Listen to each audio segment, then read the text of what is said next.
losing your brother. ನನಗೆ ಅವನ ಜೊತೆ ಮಾತಾಡದೇ ಇಲ್ದಿರೋದ್ರಿಂದ ನನಗೆ ಅವ್ನು ಏನು ಎತ್ತ ಏನು ಗೊತ್ತಿಲ್ಲ. ಡೋರ್ ಓಪನ್ ಆಗಿದೆ ಆ್ಯಂಡ್ ಅವನಲ್ಲಿ ಇದ್ದಾನೆ. ವಾಂತಿ ಎಲ್ಲ ಮಾಡ್ಕೊಂಡ್ಬಿಟ್ಟಿದ್ದ ಅವನು. ಮೇ ಬಿ ವಿಷ ತಗೊಂಡು ಆಮೇಲೆ ಮಾಡಿದ್ದಾನೆ ಅನ್ಸುತ್ತೆ, ಬಿಕಾಸ್ ಅವನಿಗೆ ಅಷ್ಟು ಧೈರ್ಯನೂ ಇರಲಿಲ್ಲ. ನಮ್ಮಮ್ಮ, ನಾನು ಹೇಳಿದೆ ಅಟ್ಲೀಸ್ಟ್ ಒಂದು ನನ್ನ ಜೊತೆ ಲಾಸ್ಟ್ ಮೂಮೆಂಟಲ್ಲಾದರೂ ಮಾತಾಡ್ಬೋದಿತ್ತಲ್ಲ ಅವನು ಅಂತ. ನಮ್ಮಮ್ಮ ಅಷ್ಟೊತ್ತಿಗೆ ಏನೇನೋ ಮಾತಾಡ್ತಾಯಿದ್ರು. ಆ ಟೈಮಲ್ಲಿ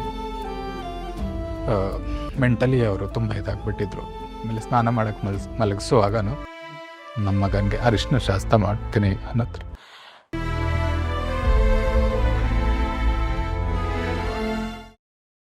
ನಿಮ್ಮ ಮನೆಯಲ್ಲಿ 3 ಜನ ಮಕ್ಕಳು. ಹೌದು. ಅಣ್ಣ, ನಿಮ್ಮಣ್ಣ, ಹ್ಮ್. ನಿಮ್ಮ ಅಕ್ಕ, ನಿಮ್ಮಣ್ಣ, ನೀವು. ಸೊ ಒಳ್ಳೆ ಕುಟುಂಬ, ಸಂತೋಷವಾಗಿದ್ದ ಕುಟುಂಬ, ಲೈಫು ಕೂಡ ಚೆನ್ನಾಗಿ ನಡೀತಿರುತ್ತೆ. ಇದೇ ಟೈಮಲ್ಲಿ ನಿಮ್ಮ ಜೀವನದಲ್ಲಿ ಒಂದು ಘಟನೆ ನಡೆಯುತ್ತೆ. ಅದು ಲೂಸಿಂಗ್ ಯೋರ್ ಬ್ರದರ್. ನಿಮ್ಮಣ್ಣನ ಏನಾಗಿತ್ತು ಆಕ್ಚುಲಿ ನಿಮ್ಮಣ್ಣಂಗೆ? ನನಗೆ ಆ್ಯಕ್ಚುಲಿ ನಾನು ಬೆಳೆದು ಬಂದಿರೋ ಇದರಲ್ಲಿ, ನಾನು ಓದೋ ಟೈಮಲ್ಲಿ ನನಗೆ ಕಷ್ಟ ಅನ್ನೋದು ನನಗೆ ಅಷ್ಟು ಗೊತ್ತಾಗಿಲ್ಲ. ಯಾಕಂದರೆ ಅಪ್ಪ ಹೇಳಿದ್ದ ದುಡ್ಡು ಕಳಿಸ್ತಾ ಇದ್ರು, ಆ ಥರದ್ದೆಲ್ಲ ನಂಗೆ ದುಡ್ಡಿನ ಇದು ಕಷ್ಟ ಅಂತ ಅನಿಸಿಲ್ಲ ನನಗೆ. ಸೆಕೆಂಡ್ PU ತನಕನೂ ಅಥವಾ ಡಿಗ್ರಿ ಆಗೋ ತನಕನೂ ನನಗೆ ಆ ಕಷ್ಟಗಳೆಲ್ಲ ನನಗೆ ನನ್ನ ಲೈಫಲ್ಲಿ ಮೇಜರ್ ಕಷ್ಟಗಳಂತ ನಾನು ನೋಡಿಲ್ಲ ನಿಜವಾಗ್ಲೂ. Touch wood. ಅಷ್ಟು ಚೆನ್ನಾಗಿ ಒಂದು ಕಂಫರ್ಟೇಬಲ್ ಲೈಫ್ ಇತ್ತು. ಬಿಗಿನಿಂಗಲ್ಲಿ ಅದೇ ಆ ಡೌನ್ಫಾಲ್ ಟೈಮಲ್ಲಿ ಒಂದು ಸ್ವಲ್ಪ, ಎನಿವೇಸ್ ಆ 90s ಆಲ್ಮೋಸ್ಟ್ ಎಲ್ಲರೂ ಹಾಗೇನೆ ಇದ್ದಿದ್ದು, ಮಿಡಲ್ ಕ್ಲಾಸ್ ಫ್ಯಾಮಿಲಿನೇ ಇದ್ದಿದ್ದು. ರಿಚ್ ಅಂದರೆ ಆ ಥರ ಬೇರೆ ಥರ ಇರ್ತಾ ಇತ್ತು. ಸೊ ದಟ್ ವಾಸ್ ಫೈನ್, ಆ ಥರ ಇದ್ವಿ. ಸೊ ನಾನು ನನ್ನ ಅಣ್ಣನ ಜೊತೆ ಹೆಂಗಂದರೆ, ಮುಂಚೆಯಿಂದ ನಮ್ಮಪ್ಪ ಅಮ್ಮ ನಾನು ಅದೇ ಹೇಳ್ದ ಆ ಥರ, we were never taught to be loved. ಅಂದರೆ ಅಣ್ಣ ತಮ್ಮ ಮಧ್ಯೆ ಆ ಒಂದು ಬಾಂಧವ್ಯ ಅಂತ ಒಂದಿರುತ್ತಲ್ಲ, ಅಂದರೆ ಫೈಟ್ ಮಾಡ್ಕೊಂಡಿರ್ತೀವಿ ಅಂದ್ರೂ ಆ ಒಂದು ಶೇರಿಂಗು ಅದು ಇದು ಆ ಥರದಂತ ಏನೂ ಇರಲಿಲ್ಲ. ನಾವು ಮಾತಾಡ್ತಿರ್ಲಿಲ್ಲ. ಅಂದ್ರೆ ಏನು ಕಾರಣ ಇಲ್ಲ, ಸುಮ್ಮನೆ ಜಗಳಗಳಾಗ್ತಾ ಇರುತ್ತಲ್ಲ, ನನ್ನ ಶರ್ಟ್ ನೀನು ಹಾಕೊಂಡೆ, ಅದು ಶರ್ಟ್, ಆ ಥರದೆಲ್ಲ ಆಗ್ತಿತ್ತು ಹೊರತು. ಅವನೇನಂದ್ರೆ ಆವಾಗ ಅವ್ನು ಬೆಂಗಳೂರಲ್ಲೇ ಓದ್ಬೇಕಂತ ತುಂಬ ಹಠ ಹಿಡ್ದಿದ್ದ. ನಾನು ಅವಾಗ ಹಾಸ್ಟೆಲಿಂದ ಒಂದ್ಸಲ ಮನೆಗೆ ಬಂದೆ, ಅವ್ನು ಮಾತಾಡಿಲ್ಲ ನನ್ನ ಜೊತೆ. ನಾನು ಅವಾಗ ಕಾಲೇಜ್ ಹೋಗೋ ಹುಡುಗ ಅಲ್ಲ, ಡಿಗ್ರಿ, ನನಗೂ ಫುಲ್ ದಿಮಾಕು. ಇವನೇನು ನನ್ನ ಜೊತೆ ಮಾತಾಡಿದ್ರೆ ನಾನೇನಕ್ಕೆ ಮಾತಾಡಬೇಕು ಅಂತಂದರೆ, ನಮಗೆ ಅವಾಗ ಫುಲ್ ದಿಮಾಕ್ ನನಗೆ. ನಾನೇನಕ್ಕೆ ಮಾತಾಡಬೇಕು, ನಾನೇನಕ್ಕೆ ಕೇಳಬೇಕು, ಆ ಥರ ದಿಮಾಕ್ ಇರುತ್ತೆ ನಮಗೆ ಆ ಟೈಮಲ್ಲಿ. ನಾನು ಮಾತಾಡಿಲ್ಲ, ಅವನು ಮಾತಾಡಿಲ್ಲ. ಹಾಗೆ ಕಂಟಿನ್ಯೂ ಆಯಿತು. ವರ್ಷಗಳೇ ಹೋಯಿತು. ಅಪ್ಪ ಅಮ್ಮ ಟ್ರೈ ಮಾಡಿದ್ರು ಮಾತಾಡ್ಸೋಕ್ಕೆ, ನಾವು ಮಾತಾಡಿಲ್ಲ. ಏನೋ ಮುಜುಗರನೂ ಇತ್ತು. ಅಂದರೆ ಆ ಒಂದು ಡೇರಿಂಗ್ ಇಲ್ಲ ಮಾತಾಡ್ಸೋಕ್ಕೆ, ಮುಖ ನೋಡೋಕ್ಕೆ ಒಂದು ಏನೋ ಏನು ಹೇಳೋದು, ನನಗೆ ಆ ಒಂದು ಇದೇ ಇಲ್ಲ ಮಾತಾಡಿಸ್ಬೇಕು ಅಂತ ಮನಸ್ಸಲ್ಲಿ ಇದ್ರೂ. ಅವ್ನು ನನ್ನ ರೆಫರ್ ಎಲ್ಲ ಮಾಡಿದ್ದಾನೆ ಕೆಲವೊಂದು ಇದಕ್ಕೆಲ್ಲ, ಶೂಟಿಗೆಲ್ಲ ಅದೆಲ್ಲ ಮಾಡ್ತಾನೆ. ಅಲ್ಲ, ನೀವು ಯಾವ ವಯಸ್ಸಲ್ಲಿ ನೀವು ನಿಮ್ಮಣ್ಣ ಮಾತಾಡೋದು ಬಿಟ್ಟಿದ್ದು? ನಾನು ಅದೇ ನನ್ನ ಡಿಗ್ರಿಲಿದ್ದಾಗ, ಮೇ ಬಿ ಒಂದು 14 ವರ್ಷದ ಹಿಂದೆ ನಾವು ಮಾತು ಬಿಟ್ಟಿದ್ವಿ. ಬಟ್ ಅದಾದ್ಮೇಲೆ ನಾನು ಬೆಂಗಳೂರಲ್ಲಿ ಮಾಡಲಿಂಗ್ ಮಾಡ್ತಿದ್ದಾಗ ನಾವಿಬ್ರು ಒಟ್ಟಿಗೆ ಇದ್ವಿ, ಒಂದೇ ಮನೇಲಿ ಇದ್ವಿ, ಬಟ್ ಮಾತಾಡ್ತಿರ್ಲಿಲ್ಲ. ಸ್ವಂತ ಅಣ್ಣ ಒಂದೇ ಮನೇಲಿ ಇದ್ಕೊಂಡು ನಾವು ಮಾತಾಡ್ತಿರ್ಲಿಲ್ಲ. ಅಂದ್ರೆ ಏನದು? ಅಂದ್ರೆ ಏನೂ ಇಲ್ಲ, ಒಂದು ದಿನ ಸುಮ್ಮನೆ ಮಾತ್ಬಿಟ್ಟಿದ್ದು, ಹಂಗೆ ಕಂಟಿನ್ಯೂ ಆಯಿತು. ಹೆಂಗಂದ್ರೆ ಮನೇಲಿ ಮೆಸೇಜ್ ಮಾಡಿ ಹೇಳ್ತಾ ಇದ್ದೆ, ಅಲ್ಲಿ ಹಾಲಿಡು, ಇಲ್ಲಿ ಇದಿಡು, ಫ್ರಿಜ್ಜಲ್ಲಿ ಇಡು, ಏನಾದರೂ ಇದ್ರೆ ಕೀ ಅಲ್ಲಿ ಇಟ್ಟಿದ್ದೀನಿ, ಅದೆಲ್ಲ ಮೆಸೇಜಲ್ಲಿ ಮಾಡಿ ಹೇಳೋದು. ಮಾತಾಡೋಕ್ಕೆ ಆ ಒಂದು ಇದಿಲ್ಲ, ಏನೋ ಮುಜುಗರನೋ ಏನೋ ಗೊತ್ತಿಲ್ಲ. ಫಸ್ಟಿಗೆ ಇದ್ದಿದ್ದು ಈಗೋ ಯಾಕೆ ಮಾತಾಡಬೇಕು ಅಂತ, ಆಮೇಲೆ ಮುಜುಗರ. ಬಟ್ ಅದಿರುತ್ತೆ ಅಣ್ಣ ತಮ್ಮಂದ್ರಲ್ಲಿ ಅದಿರುತ್ತೆ. ನೀವು ಇಷ್ಟು ವರ್ಷ ನಾವು ಏನು ಎಕ್ಸ್ಟ್ರೀಮ್ ಫೈಟ್ಸ್ಗಳು ಏನೂ ಇರಲಿಲ್ಲ, ಬಟ್ ಮಾತಾಡ್ತಿರ್ಲಿಲ್ಲ. ಅಪ್ಪ ಅಮ್ಮ ಮಾತಾಡೋಂಥ ವಿಷಯಕ್ಕೆ ತುಂಬ ವಿಷಯ ಆಗಿತ್ತು, ಬಟ್ ನಾವು ಮಾತಾಡೇ ಇಲ್ಲ. ನಾವು ಅವನು ಹಾಗೆ ಅನ್ಕೊಂಡ್ಬಿಟ್ಟ, ಅವನು ಹಾಗೆ ಇದ್ನಲ್ಲ, ತುಂಬ ಅವ್ನಿಗೆ ಬುಲಿ ಎಲ್ಲ ಮಾಡಿದ್ರು. ಅವನೊಂದು ಸ್ವಲ್ಪ ಮೆಂಟಲಿ ಅವ್ನಿಗೂ ಒಂದು ಸ್ವಲ್ಪ ಬ್ರೇಕ್ ಡೌನ್ಗಳಾಗಿರೋ ಟೈಮ್ಗಳು ಇದೆ. ಯಾಕಂದರೆ ಅವನು ಬೆಂಗಳೂರಲ್ಲೇ ಓದಬೇಕು ಅಂತಿದ್ದ, ಅದಾಗಿರಲಿಲ್ಲ ಆ ಟೈಮಲ್ಲಿ. ಕೆಲಸ ಇಲ್ಲದೆ ಒಂದು 2 years ಮನೇಲಿದ್ದ. ಅಂದರೆ ಕಾಲೇಜಲ್ಲಿ ಏನೋ ಟೀಸ್ ಮಾಡೋದು, ಕುಳ್ಳ ಇದ್ದೀನಿ ಅಂತ ಹೇಳೋದು, ಕುಳ್ಳ ಕೇಶವ ಅಂತ ಹೇಳೋದು, ಅಥವಾ ಆ ಥರದ ಕೆಲವೊಂದೊಂದು ಹೆಸರುಗಳು ಇಡೋದು, ಅದೆಲ್ಲ ಇರುತ್ತಲ್ಲ ಕಾಮನ್ ಆಗಿ. ಸೊ ಅದೆಲ್ಲ ಒಬ್ಬೊಬ್ರಿಗೆ ಒಂದೊಂದು ಥರ ಅಫೆಕ್ಟ್ ಆಗುತ್ತೆ. ಸೊ ಅದೇ ಥರ ಅಫೆಕ್ಟ್ ಆಗಿತ್ತು ಅವನಿಗೆ. ಸೊ ಅವನು ಹಾಗೆ ಇದ್ದ, ಅವನು ವರ್ಕ್ ಮಾಡ್ತಾ ಇದ್ದ, ನಾನು ಹೆಂಗೂ ಇಲ್ಲಿ ಆ್ಯಕ್ಟ್ ಮಾಡ್ತಾ ಇದ್ದೆ. ಅವನು ಖುಷಿ ಇತ್ತು. ಹಾಗೆ ನಡೀತಾ ಇತ್ತು. ಒಂದು ದಿನ ಒಂದ್ಸಲ ನನಗೆ ಗೊತ್ತಾಯಿತು, ಅಂದರೆ ಅವನಿಗೇನಂದರೆ ಅವ್ನು ಅನ್ಕೊಂಡಿದ್ದು ಯಾವುದೂ ಆಗ್ತಾ ಇರಲಿಲ್ಲ. ಅಂದರೆ ಜಾಬ್ ವಿಷಯ ಅಂತ ಬಂದಾಗ ಅವನಿಗೆ ಪ್ರಮೋಷನ್ ಸಿಗೋದು ಅದು ನನಗೆ ಗೊತ್ತಿಲ್ಲ. ಆಮೇಲೆ ನನಗೆ ಅವನ ಜೊತೆ ಮಾತಾಡದೇ ಇಲ್ದಿರೋದ್ರಿಂದ ನನಗೆ ಅವ್ನು ಏನು ಎತ್ತ ಏನು ಗೊತ್ತಿಲ್ಲ. ನನಗೆ ಗೊತ್ತಿಲ್ಲ ಅವನ ಅವನ ಪರ್ಸನಲ್ ಲೈಫ್ ಏನನ್ನೋದೇ ನನಗೆ ಗೊತ್ತಿಲ್ಲ. ಸೊ ನಾನು ಅವನು ತಂಟೆಗೆ ಹೋಗ್ತಿರ್ಲಿಲ್ಲ, ಅವನು ನನ್ನ ತಂಟೆಗೆ ಬರ್ತಾ ಇರಲಿಲ್ಲ. ಏನೋ ಒಂದು ಬಟ್ ಮನ್ಸಲ್ಲಿ ಪ್ರೀತಿ ಅನ್ನೋದೊಂದಿತ್ತು ಅಷ್ಟೇ. ಆಮೇಲೆ ಮೇ ಬಿ ಒಂದು ಒಬ್ರನ್ನ ಇಷ್ಟಪಟ್ಟಿರ್ಬೋದೇನೋ, ನನಗೆ ಗೊತ್ತಿಲ್ಲ. ನಾನು ಅದನ್ನು ಡಿಟೇಲ್ ಆಗಿ ನನಗೆ ಹೇಳೋಕ್ಕೂ ಆಗಲ್ಲ, ಯಾಕಂದರೆ ನನಗೆ ಅದಕ್ಕೆ ಗೊತ್ತಿಲ್ಲ. ನನಗೆ ಇಷ್ಟಪಟ್ಟಿದ್ದಾನೆ ಆ್ಯಂಡ್ ಅವನಿಗೆ ಯಾವ ಫ್ರೆಂಡ್ಸು ಇರಲಿಲ್ಲ. ಸೊ ಅವ್ರ ಕಡೆಯಿಂದ ಮೇ ಬಿ ಅದು ವರ್ಕ್ ಆಗಿಲ್ಲ ಅನಿಸುತ್ತೆ. ಮೇ ಬಿ ಆ ವಿಷಯಕ್ಕೋಸ್ಕರ ಒಬ್ರನ್ನ ತುಂಬ ಹಚ್ಕೊಂಡಾಗ ಅವರು ಬಿಗಿನಿಂಗಲ್ಲಿ ಹಚ್ಕೊಂಡಿರ್ತಾರೆ, ತುಂಬ ಚೆನ್ನಾಗೇ ಇರ್ತಾರೆ. ಆಮೇಲೆ ಅವ್ರಿಗೆ ಬೇಡ ಅಂತ ಅನಿಸ್ದಾಗ, ಇವಾಗ ಏನಂದರೆ ನಮಗೆ ಬೇಕು ಅಂತ ಅನಿಸ್ದಾಗ ದೊಡ್ಡ ದೊಡ್ಡ ಪ್ರಾಬ್ಲಮ್ಗಳು ಚಿಕ್ಕದಾಗೆ ಕಾಣುತ್ತೆ, ಬೇಡ ಅಂತ ಅಂದಾಗ ಚಿಕ್ಕ ಪ್ರಾಬ್ಲಮ್ ದೊಡ್ಡದಾಗ ಕಾಣುತ್ತೆ ಅಲ್ವಾ? ಸೊ ಬೇಡ ಅಂತ ಅನ್ಸುವಾಗ ನಮ್ಗೆ ಯಾವುದು ಬೇಕಾಗಿರಲ್ಲ ಬಟ್ ಈ ಮನುಷ್ಯ ನಿನ್ನ ತುಂಬ ಹಚ್ಕೊಂಡಿರ್ತಾನೆ, ನಿನ್ನ ಜೊತೆ ಮಾತಾಡೋದು, ನಿನ್ನ ಜೊತೆ ಟೈಮ್ ಸ್ಪೆಂಡ್ ಮಾಡೋದು ಅದೆಲ್ಲ ಅವ್ನಿಗಿಷ್ಟ. ಅದು ಮೇ ಬಿ ವರ್ಕ್ ಆಗಿಲ್ಲ ಅನ್ಸುತ್ತೆ. ನನಗೆ ಇಲ್ಲಿ ನಾನು ಸೀರಿಯಲ್ ಮಾಡ್ತಿರೋ ಒಂದು ಮಧ್ಯದಲ್ಲಿ ನನಗೆ ಗೊತ್ತಾಯಿತು ಈ ಥರ ಅವನು ಈ ಥರ ಮೇ ಬಿ ಅವನು ಹೀಸ್ ಡಿಪ್ರೆಸ್ಡ್ ಅನ್ನೋ ಥರ ನನಗೆ ಗೊತ್ತಾಯ್ತು. ಅವಾಗ ನಾನು ತೆಲುಗು ಅಲ್ಲಿ ಆ್ಯಕ್ಟ್ ಮಾಡ್ತಾಯಿದ್ದೆ ಆ ಟೈಮಲ್ಲಿ. ಆಮೇಲೆ ನಾನು ಒಂದು ಹೀಗೆ ಅವನ ಫೋನಲ್ಲೇ ಒಂದು ನೋಡಿದ್ದು, ಅಂದರೆ ಆ ಟೈಮಲ್ಲಿ ಅವನು ತುಂಬ ಡಿಪ್ರೆಸ್ಡ್ ಆಗಿದ್ದ ಅನಿಸುತ್ತೆ.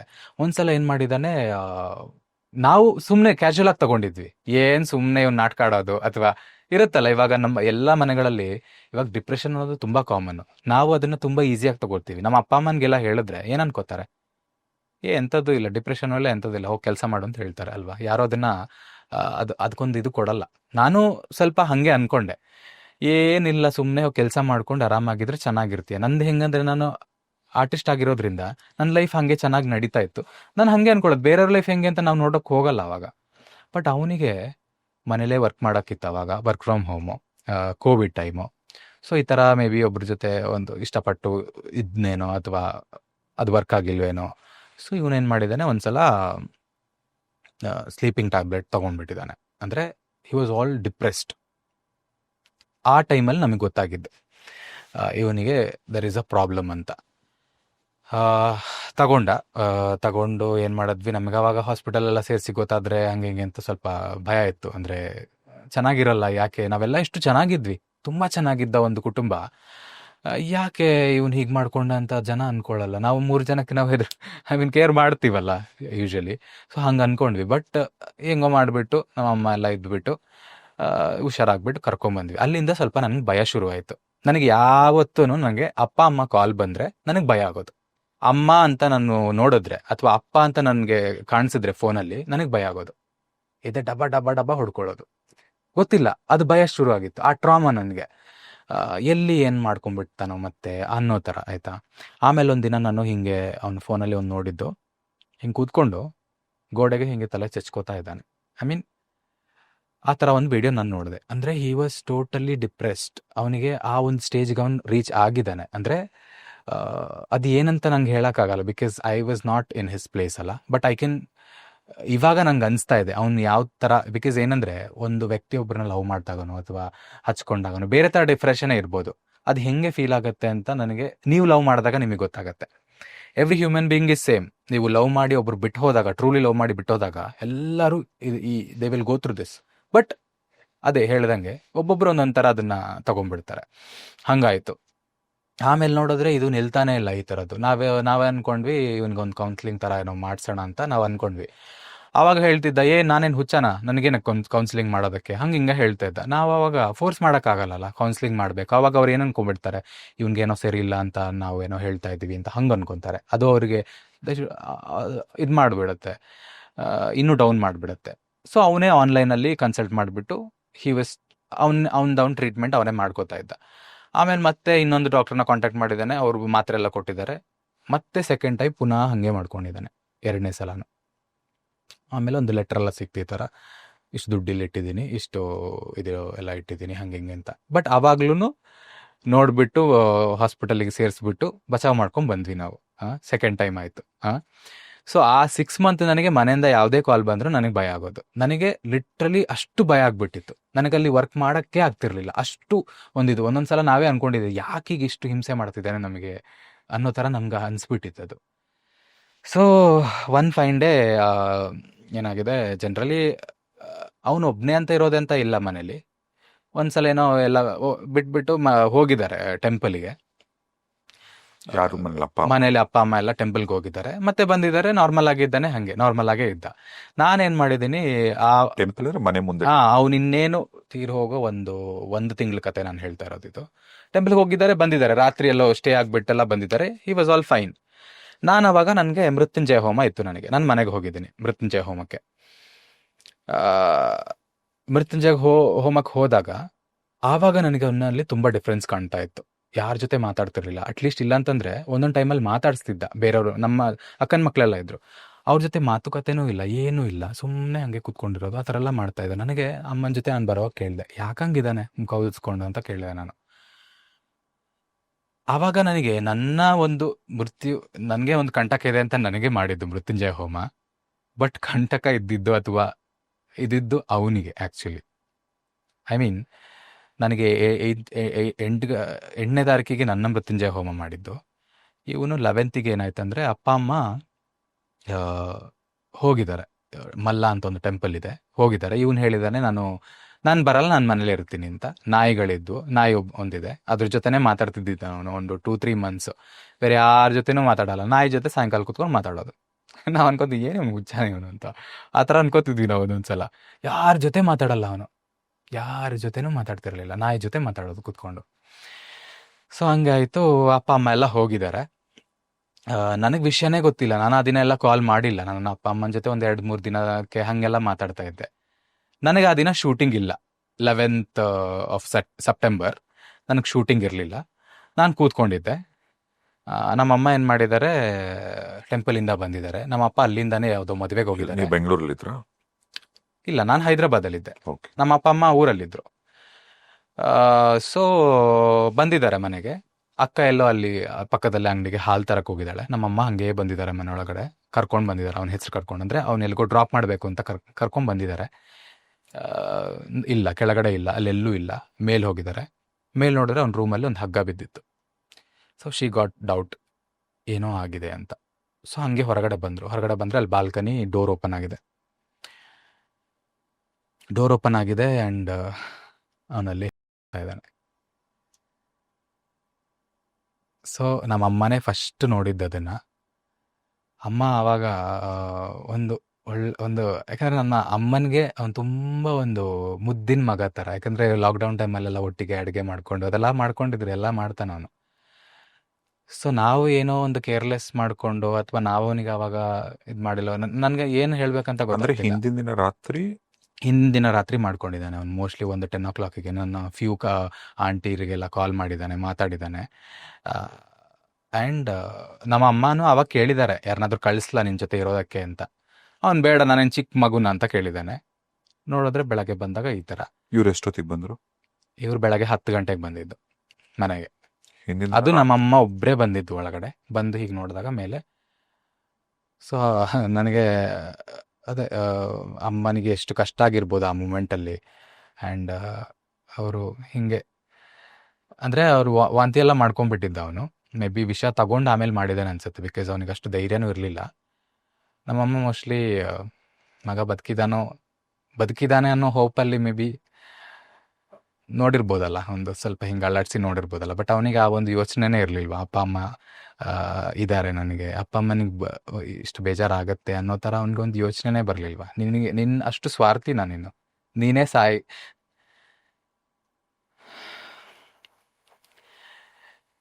ನಿಂದೇನೋ ಆಯಿತು ಲೈಫ್, ಓಕೆ, ಡಿಪ್ರೆಷನ್ ಅಂತ ಇದ್ದೆ, ಅದರಿಂದ ಹೆಂಗಾದರೂ ಹೊರಗೆ ಬರೋಕ್ಕೆ ಟ್ರೈ ಮಾಡಬೇಕಿತ್ತು.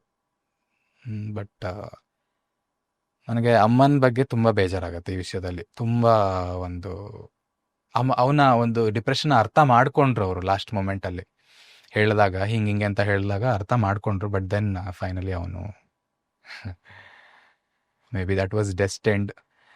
ನನಗೆ ಬೇಜಾರಾಗೋದಿಷ್ಟೇ, ಅಮ್ಮ ಅಷ್ಟು ನಮಗೆ ಒಂದು ಆ ಥರ ಮಾಡಬಾರ್ದಿತ್ತು ಅಂತ ಅನಿಸ್ತು ನನಗೆ. ಓಕೆ, ಆವಾಗ ಕಾಲ್ ಬಂತು,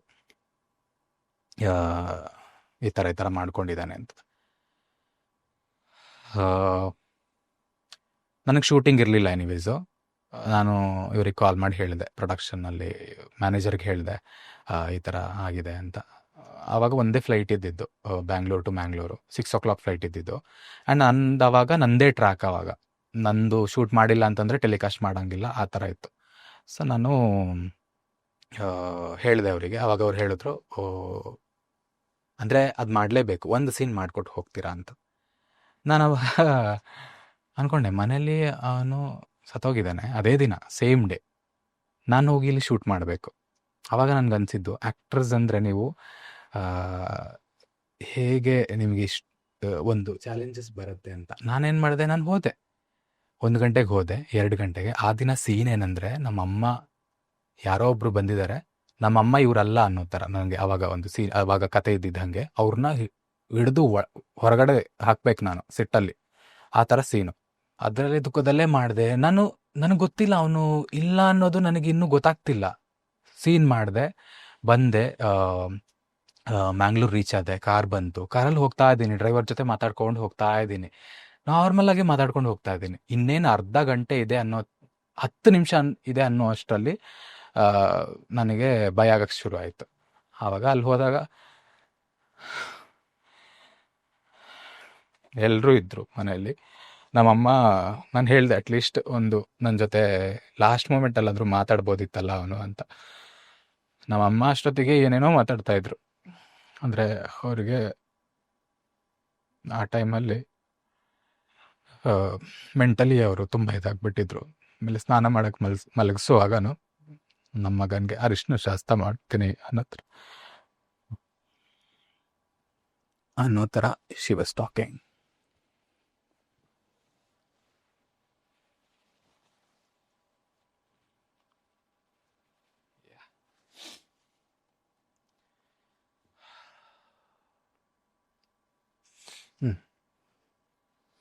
ಮಲಗಿಸಿದ್ರು ಅರಶಿನ. ಮಾಡೋಣ. ಹಾಂ, ಆಮೇಲೆ ಆಯಿತು, ಎಲ್ಲ ಕ್ರಿಯೆಗಳೆಲ್ಲ ಆಯಿತು. ನಾನೇ ಬೆಂಕಿ ಕೊಟ್ಟಿದ್ದು. ಅಂದರೆ ನಮ್ಮ ಕಡೆ ಅಲ್ಲ, ದಹನ ಮಾಡಿದ್ವಿ. ನೀವು ಎಷ್ಟೊತ್ತಿಗೆ ಬಂದ್ರಿ? ಅದೇ ನಾನು ಬಂದಿದ್ದು ಆಲ್ಮೋಸ್ಟ್ 1 ಗಂಟೆ ಆಗಿತ್ತು. ಮನೆಗೆ ರೀಚ್ ಆಗುವಷ್ಟು 1 ಗಂಟೆ ಆಗಿತ್ತು. ಇನ್ನೇ ನಾವು ಅವ್ರನ್ನ ಕ್ರಿಯೆಗಳೆಲ್ಲ ಮಾಡಬೇಕು. 4 o'clockಗೆ ಒಂದು ಎಲ್ಲ ಮುಗಿಬೇಕು. ನನಗೆ ಅವಾಗನೂ ಅಷ್ಟೇ ಟೈಮ್ ಸಿಕ್ಕಿಲ್ಲ ನನಗೆ. 1 hour ಅಳ್ತಾ ಇದ್ದೀನಿ. ಅಮ್ಮ ಅಂತೂ ಏನು ಅಳ್ತಾನೆ ಇಲ್ಲ. ಅಮ್ಮ ಮೆಂಟಲಿ ಅವ್ರಿಗೆ ಆ ಶಾಕ್ ಆಗಿಬಿಟ್ಟಿದೆ. ಅವ್ರಿಗೆ ಏನು ಅಳಬೇಕಾ, ಏನು ಮಾಡ್ಬೇಕಂತಾನೆ ಗೊತ್ತಿಲ್ಲ. ಅವರು ಏನೇನೋ ಹೇಳ್ತಾ ಇದ್ದಾರೆ. ಅವ್ನು ಹಂಗೆ ಮಾಡಿಬಿಟ್ಟ, ಅವ್ನು ಯಾವನವನು, ಏನೇನೋ ಹೇಳ್ತಾ ಇದ್ದಾರೆ. ಆಮೇಲೆ ಅಲ್ಲಿ ತಂದು ಮಲಗಿಸಿದ್ರೆ ನನ್ನ ಮಗನಿಗೆ ಅರಿಶಿನ ಶಾಸ್ತ್ರ ಮಾಡ್ತೀನಿ ನಾನು ಅಂತೆಲ್ಲ ಹೇಳ್ತಾ ಇದ್ದಾರೆ. ಅಂದರೆ ಮದುವೆ ಇನ್ನೇನು ಮಾಡಿಸ್ಬೇಕು ಅಂತ ಒಂದು ಆಸೆ ಇತ್ತು. ಹಾಗೆಲ್ಲ ಆಯಿತು. ಬೆಂಕಿ ಕೊಟ್ವಿ. ಒಂದು 3 daysಗೆ ನಾನು ಬರಬೇಕಾಯ್ತು. ಮತ್ತೆ 3ನೇ ಶುದ್ಧ ಮಾಡಿಕೊಂಡೆ ನಾನು ಹೋದೆ. ನನಗಲ್ಲಿ ಶೂಟಿಂಗ್ ಮಾಡೋಕ್ಕಾಗ್ತಾ ಇರಲಿಲ್ಲ. ನನಗೆಲ್ಲ ಕಡೆ ಅವ್ನ ಡೆಡ್ ಬಾಡಿನೇ ಕಾಣ್ತಾ ಇತ್ತು. ನನಗೆ ಒಂದು ಚೂರು ಕಾನ್ಸಂಟ್ರೇಟ್ ಮಾಡೋಕ್ಕೆ ಆಗ್ತಾ ಇರಲಿಲ್ಲ. ನಾನು ಯೂಶ್ವಲಿ ಪ್ಯಾಕಪ್ ಆದಮೇಲೆ ಕಾರಲ್ಲಿ ಹೋಗುವಾಗ ಮುಂದೆ ಕೂತ್ಕೊಂಡು, ಆವಾಗ ಡಾರ್ಕ್ ಇರುತ್ತಲ್ಲ, ಆವಾಗ ಅಳ್ತಾ ಇದ್ದೆ ನಾನು. ಆಮೇಲೆ ಮನೇಲಿ ಬಂದು ಅಮ್ಮನಿಗೆ ಕಾಲ್ ಮಾಡಿ ಮಾತಾಡೋಣ ಅಂತಂದರೆ ಅಮ್ಮ ಅಳ್ತಾರೆ. ಅಂದರೆ ಎವ್ರಿ ಸಿಂಗಲ್ ಡೇ ಅವರು ಅಳ್ತಾ ಇದ್ರು. ಪುತ್ರ ಶೋಕಂ ನಿರಂತರ ಅಂತ ಹೇಳ್ತಾರಲ್ಲ, ದಟ್ ಇಸ್ ಟ್ರೂ. ನಮ್ಮಮ್ಮ ಎವ್ರಿ ಡೇ ಅಳೋದು, ಎವ್ರಿ ಡೇ. ನಾನು ಕಾಲ್ ಮಾಡಿ ಒಂದು ಏನು ಹೇಳಂಗಿಲ್ಲ. ಆ್ಯಂಡ್ ನಾನು ಈ ವಿಷಯದ ಬಗ್ಗೆ ನಮ್ಮಮ್ಮ ನೋಡಿದ್ರು, ಅದ್ರ ಬಗ್ಗೆ ನಾನು ಇಲ್ಲಿ ತನಕ ನಮ್ಮ ಅಮ್ಮನ ಜೊತೆ ಡಿಸ್ಕಸ್ ಮಾಡಿಲ್ಲ. ಆ ಧೈರ್ಯ ನನಗಿಲ್ಲ. ಯಾಕಂದರೆ ಅವನ ಹೆಸರು ಎತ್ತಿದ ತಕ್ಷಣ ಅವರು ಅಳ್ತಾ ಇದ್ರು. ನಾನು ಒಂದಿನ ಹೇಳಿದೆ, ಎಲ್ಲೋ ಬೆಂಗಳೂರಲ್ಲಿ ಕೆಲಸ ಮಾಡ್ಕೊಂಡಿದ್ದಾನೆ ಅಂತ ಅಂದ್ಕೊಂಡು ನೀನು ಖುಷಿಯಾಗಿರು ಅಂತ. ಬಟ್ ಆ ಥರ ಅಂದ್ಕೊಳ್ಳೋಕ್ಕೂ ಆಗಲ್ಲ. ಅವರು ದಿನ ಅಳೋದು, ದಿನ ನನಗೆ ಕಾಲ್ ಬರೋದು, ಅಳೋದು. ಅಥವಾ ನಾನು ಯಾರಾದ್ರೂ ಮನೆ ಕರೆಸ್ಬೇಕಿತ್ತು ಅಂದರೆ ಯಾರಾದರೂ ಇದ್ದರೆ ಅವ್ರಿಗೊಂದು ಸ್ವಲ್ಪ ಸಮಾಧಾನ ಆಗೋದು. ಇಲ್ಲಾಂತಂದರೆ ಅಳೋದು. ನನಗಿಲ್ಲಿ ವರ್ಕ್ ಮಾಡೋಕ್ಕೂ ಆಗ್ತಾ ಇರಲಿಲ್ಲ. ಅದೇ ಇದರಲ್ಲಿ ಹೋದೆ. ನನಗೊಂದಿನ ಅಮ್ಮನ ಜೊತೆ ಮಾತಾಡಬೇಕು ಅಂತ ಅನಿಸ್ತು. ಬಟ್ ಮಾತಾಡಿದ್ರೆ ನಾನು ಆ ದಿನ ತುಂಬ ದುಃಖದಲ್ಲಿದ್ದೀನಿ. Like I was very low. And ನಾನು ಅವನ್ನ ಮಿಸ್ ಮಾಡ್ಕೋತಾ ಇದ್ದೀನಿ ಆ ದಿನ. ಬಟ್ ಮಾತಾಡೋಕ್ಕಾಗಲ್ಲ, ಬಿಕಾಸ್ ಅಮ್ಮನೂ ಅಳ್ತಾರೆ ಅಂತ. ಸೊ ನಾನು ಬೇರೆ ಯಾರು ನನ್ನ ಫ್ರೆಂಡಿಗೆ ಕಾಲ್ ಮಾಡಿ ಮಾತಾಡಿ ಆ ಥರ ಎಲ್ಲ. ಸೊ ಅಮ್ಮ ಏನೋ ಒಂದು ಸ್ವಲ್ಪ ದಿನಗಳು ಕಳೀತು. 1 ತಿಂಗಳಾಯಿತು, 2 ತಿಂಗಳಾಯಿತು. ಬಟ್ ಲೈಫ್ ಒಂಥರ ತುಂಬ ಬೇರೆ ಥರ ಅನಿಸ್ತಾ ಇತ್ತು ಅವಾಗ. ಯಾಕಂದರೆ ನಮ್ಮ ಲೈಫಲ್ಲಿ ಬೇರೆ ಥರ ಕಷ್ಟಗಳು ಎಷ್ಟೋ ಬರ್ಬೋದು. ದುಡ್ಡು ಇಲ್ಲದೆ ಇರ್ಬೋದು, ಆಮೇಲೆ ದುಡ್ಡು ಮಾಡ್ಬೋದು ನೀವು, ಅಥವಾ ಸಂಬಂಧಗಳು ಕಳೆದೋಗ್ಬೋದು, ಆಮೇಲೆ ಸಂಬಂಧನ ಹುಟ್ಟು ಹಾಕೋಬೋದು ನೀವು. ಬಟ್ ಒಂದು ವ್ಯಕ್ತಿನೇ ಇಲ್ಲ ನಿಮ್ಮ ಲೈಫಲ್ಲಿ ಇನ್ನು ಮುಂದಕ್ಕೆ, ಅವ್ರು ಇಲ್ಲವೇ ಇಲ್ಲ, ನೀವು ಅವ್ರ ಮುಖನ ನೋಡೋಕ್ಕೆ ಆಗಲ್ಲ ಅನ್ನಂಥ ಒಂದು ನೀವು ನೆನೆಸ್ಕೊಂಡಾಗ ಎಷ್ಟು ದುಃಖ ಆಗತ್ತೆ ಗೊತ್ತಾ ನಿಮಗೆ? ಈ ಒಂದು ಲಾಸ್ ಮುಂದೆ ನಿಮ್ಮ ಬೇರೆ ಕಷ್ಟಗಳೆಲ್ಲ ನಿಮಗೆ ಅಷ್ಟು ಲೆಕ್ಕಕ್ಕೆ ಬರಲ್ಲ. ಆ ಥರ ಅನ್ಸುತ್ತೆ ನನಗೆ. ಅವಾಗ ರಿಯಲೈಸ್ ಆಗಿದ್ದು ಲೈಫ್ ಏನು ಅಂತ. ಒಬ್ಬರನ್ನ ಕಳ್ಕೊಂಡು ಹೆಂಗೆ ಇರಬೇಕು. ಬಟ್ ಅವನು ಅಷ್ಟು ಒಳ್ಳೆಯವನಾಗಿದ್ದ. ಒಬ್ಬರಿಗೆ ಎದುರು ಮಾತಾಡ್ದವನಲ್ಲ, ಒಬ್ಬರಿಗೆ ಹರ್ಟ್ ಆಗುತ್ತೆ ಅಂತಂದ್ರೆ ಇದು ಮಾಡ್ದವನಲ್ಲ. ಅವನಿಗೆ ಅಷ್ಟು ಒಳ್ಳೆಯವನಾಗಿದ್ದು ಅವನಿಗೆ what he has got end of the day nothing. ಅವನೇ ಸತ್ತೋಗ್ಬಿಟ್ಟ. ಸೊ ನಾನು ಅನ್ಕೊಳ್ಳೋದು ಒಳ್ಳೆತನಕ್ಕೆ ಎಲ್ಲಿದೆ ಬೆಲೆ? ಇಲ್ಲ. ಈ ಥರ ಮುಖವಾಡ ಹಾಕ್ಕೊಂಡು ಬದುಕ್ತಾ ಇದ್ರೆ ಆ ಥರ ಮೋಸ್ಟ್ಲಿ ಆಮೇಲೆ ಅವ್ರು ಮುಂದೆ ಒಂದಿನ ಕೊರಗ್ತಾರೆ, ನನಗೆ ಗೊತ್ತಿಲ್ಲ. ಬಟ್ ಒಳ್ಳೆಯವನಾಗಿದ್ದು ಅವನಿಗೇನು ಸಿಗಲಿಲ್ಲ. ಸೊ ಹಾಗೆ ಆಯಿತು, ದಿನಗಳು ಕಳೀತು. ಹಾಗೆ ಒಂದು ಸ್ವಲ್ಪ ಸ್ವಲ್ಪ ನಾನು ಶೂಟಿಂಗಲ್ಲೇ ಬ್ಯುಸಿ ಇದ್ದೆ. ನನಗೆ ಅವಾಗ ಕೂತ್ಕೊಂಡು ಆಳೋಕ್ಕೇನೋ ಅಷ್ಟು ಟೈಮ್ ಐ ಮೀನ್ ಅದು ಅವಕಾಶಗಳು ಸಿಗ್ತಿರ್ಲಿಲ್ಲ. ಬೇರೆ ಬೇರೆ ಸೀನ್ ಮಾಡ್ತಾ ಇದ್ವಿ, ಆ ಥರನೇ ಇದ್ವಿ. ಬಟ್ ನಾನು ಒಂಥರ ಒಂದು ಝೋನಲ್ಲಿ ಇದ್ಬಿಡ್ತಾ ಇದ್ದೆ ಅವಾಗ. ಅಲ್ಲಿ ಆಮೇಲೆ ಕೆಲವೊಂದು ಟಾಕ್ಸ್ ಬರ್ತಾ ಇತ್ತು. ಒಂದು ತುಂಬ ಮೂಡಿ, ಇವನು ಯಾರ ಜೊತೆ ಮಾತಾಡಲ್ಲ, ಒಂದ್ಸಲ ಇದ್ದಾಗ ಇನ್ನೊಂದ್ಸಲ ಇರಲ್ಲ. ಬಟ್ ನನ್ನ ಮೈಂಡಲ್ಲಿ ಇದೇ ಓಡ್ತಾ ಇತ್ತು. ನಾನು ಗೊತ್ತಿದ್ದು ನನಗೆ ಒಂದ್ಸಲ ನಮಗೂ ಗಿಲ್ಟ್ ಆಗಕ್ಕೆ ಶುರುವಾಯಿತು. ಅಂದರೆ ಇವನಿಗೆ ಈ ಥರ ಇದೆ ಅಂತಂದ್ರು ನಾನು ಅವನಿಗೆ ಈ ಥರ ಸಪೋರ್ಟ್ ಮಾಡಿಲ್ಲ ಅಲ್ಲ. ಇವಾಗ ಎಷ್ಟೋ ಜನ ಇರ್ತಾರೆ, ನಾವು ತುಂಬ ಕೇರ್ಲೆಸ್ ಮಾಡ್ತೀವಿ, ಇವ್ನಿಗೇನು ಡಿಪ್ರೆಷನ್ ಅಂತ ಎಲ್ಲ. ಬಟ್ ಅವ್ರಿಗೆ ನಾವು ಆ್ಯಕ್ಚುಲಿ ಮಾತಾಡಿಸ್ಬೇಕು. ಅವ್ರಿಗೆ ಅದರಿಂದ ಹೊರಗೆ ಬರೋ ಥರ ಒಂದು ಅವಕಾಶಗಳಿದೆ. ಇಟ್ಸ್ ಜಸ್ಟ್ ಲೈಕ್ ಒಂದು ಫೀವರ್ ಥರ ಅದು. ಒಂದು ಕಾಯಿಲೆ ಥರನೇ. ಅದನ್ನು ಟ್ರೀಟ್ ಮಾಡಿದ್ರೆ ಅವರು ಮುಂದಿನ ಥರ ಆಗ್ತಾರೆ. ಹಂಗಂತ ನೀವು ಸಾಯೋದೇ ಒಂದು ಇದಲ್ಲ. ನೀವು ಸತ್ರಿ ಅಂತ ಅನ್ಕೊಳ್ಳಿ, ನಿಮ್ಮ ಮನೆಯಲ್ಲಿರೋರು, ನಾವು ಎಂಡ್ ಆಫ್ ದ ಡೇ ಏನಕ್ಕೆ ನಾವು ಇಷ್ಟು ದುಡಿತಾ ಇರೋದು? ಏನಕ್ಕೆ ಅಲ್ಲ, ಅಪ್ಪ ಅಮ್ಮ ಖುಷಿಯಾಗಿರೋದಕ್ಕೆ. ಇವಾಗ ನಮ್ಮ ಅಪ್ಪ ಅಮ್ಮ ಖುಷಿಯಾಗಿರ್ತಾರ? ಇಲ್ಲ.